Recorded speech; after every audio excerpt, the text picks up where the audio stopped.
রাতের বেলা আমরা একটা টক শোতে গিয়েছিলাম, আমি আর জাতীয় নাগরিক কমিটির নাসির ভাই ছিল, বাকি যারা ছিলেন কিছু আইনজীবী ছিলেন আর সাংবাদিক ছিলেন এবং বিএনপির নেতৃত্বস্থানীয় কয়েকজন ছিলেন।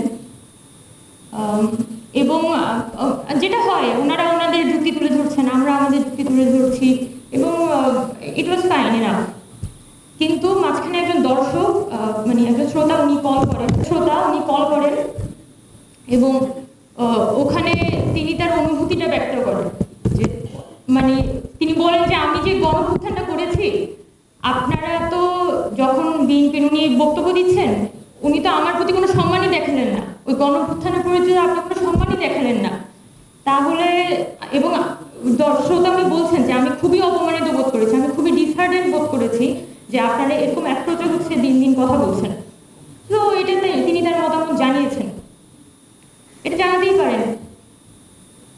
এবং এটা জানানোর পরও যিনি ওখানে বসেছিলেন বিএনপি নেতৃস্থানীয় একজন বক্তা, উনি এটাকে কোনো ধর্তব্যের মধ্যে নিলেন না।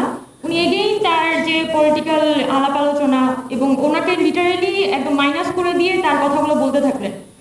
এবং সাথে আরেকজন সাংবাদিক ছিলেন, উনিও সেম টোনে একদমই মাইনাস করে দিয়ে এখানে যে মানুষের একটা অভ্যুত্থান হয়েছে সেটা বাদ দিয়ে, আচ্ছা ১/১১ সরকারে কি হয়েছিল, ও আওয়ামী লীগের শুরুতে কি হয়েছিল, এই সাইকোলজিক এই বেসিসেই হচ্ছে যে উনি শুধুমাত্র মূলত কনস্টিটিউশনের বেসিসেই ওনারা শুধুমাত্র পুরা অন্তর্বর্তীকালীন সরকার এবং বর্তমান পরিস্থিতিকে ব্যাখ্যা করার চেষ্টা করছিলেন। তখন আমি আর নাসির ভাই এক পর্যায়ে জিনিসটা নিতে পারিনি, মানে ওনারা এতটাই মানে যাচ্ছেটাই বলে যাচ্ছিলেন যে আমার আর নাসির ভাইয়ের পক্ষে এক পর্যায়ে এটা নেওয়া সম্ভব হচ্ছিল না এবং আমাদের গা হাত পা কাঁপছিল, দুইজনেরই গা হাত পা কাঁপা শুরু করে দেয়। এবং শেষে আমি বলতে বাধ্য হই যে আমরা যে সময় দাঁড়িয়ে আছি এটা কোনো ১/১১ সরকার না, একটা গণঅভ্যুত্থান হয়েছে, হাজার হাজার মানুষের লাশ পড়েছে এবং লাশের উপর দাঁড়িয়ে একটা সরকার প্রতিষ্ঠা হয়েছে।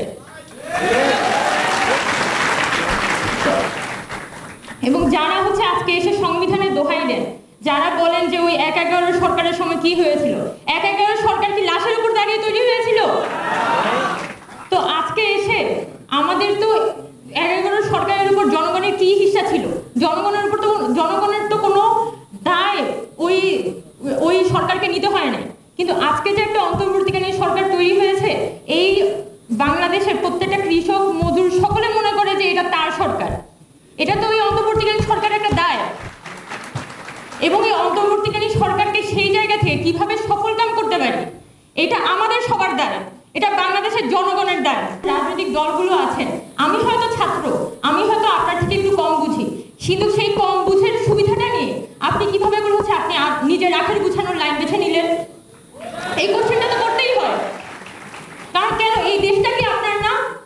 যখন আমি খুব করেই বলি যে বিএনপি যখন বলছে যে আমার অতজন মারা গিয়েছে, হ্যাঁ, এই যে গণঅভ্যুত্থান হয়েছে এটার হকদার সবাই, এই হকদার এখানকার হকদার সকল রাজনৈতিক সংগঠন, আওয়ামী লীগ বাদে এখানে অনেক রাজনৈতিক সংগঠন, তারা কিন্তু জীবন দিয়েছে, মাঠে একদম জীবন দিয়ে লড়াই করেছে। এটার যে অংশীদার এটা সবাই, সাধারণ ছাত্র নাগরিক যেমন এটার অংশীদার, রাজনৈতিক দলগুলো এটার অংশীদার, আমরা সবাই এটার অংশীদার, এটার কোনো আলাদা মাপকাঠিতে মাপার কিছু নেই। কিন্তু আপনি যখন এইটার উপর দাঁড়িয়ে বলতে চান যে হয়ে গেছে এখন নির্বাচন দিয়ে যাও, তখন কিভাবে করে মনে করেন যে জনগণ আপনাকে মেনে নিবে? এবং এই ঘটনাটাই আসলে গতকালকে হয়েছিল, যখন আমরা RTV প্রোগ্রামটাতে যাই, তখন একজন শ্রোতা উনি ফোন করে শুধু এই কথাটাই বলেছিলেন যে আমার অপমানিত ফিল হচ্ছে। এবং আমাদের যে বর্তমান রাষ্ট্র, সে জনগণকে পুনরায় একটা অপমান বোধের দিকে ঠেলে দিচ্ছে এবং এই অপমান বোধের যে খেসারত, সেটা আমাদেরকে আরো গভীরভাবে দিতে হবে, আরো বাজেভাবে দিতে হবে। কারণ যারা আহত হয়েছে, যারা নিহত হয়েছে, তাদের যে পরিবার, আই টেল ইউ, কত যে মানুষ আছে তারা সিরিয়াস ট্রমার মধ্যে আছে।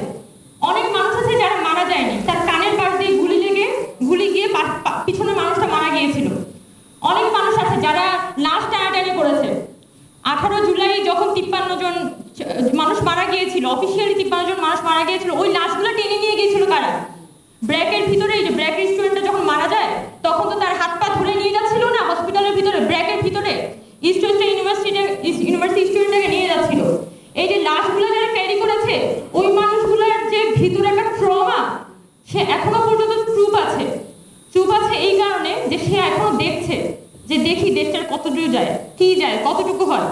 কিন্তু আমরা যদি এখানে সকল পুনরায় একটা জাতীয় ঐক্যমত প্রতিষ্ঠা করতে না পারি, তাইলে এই মানুষগুলার যে বিবেকের হায়, যে অন্তরের হায় সবার উপরে লাগবে। আমরা মানে জাহান্নামের একদম সর্বনিম্ন স্তরে আমাদের পড়তে হবে।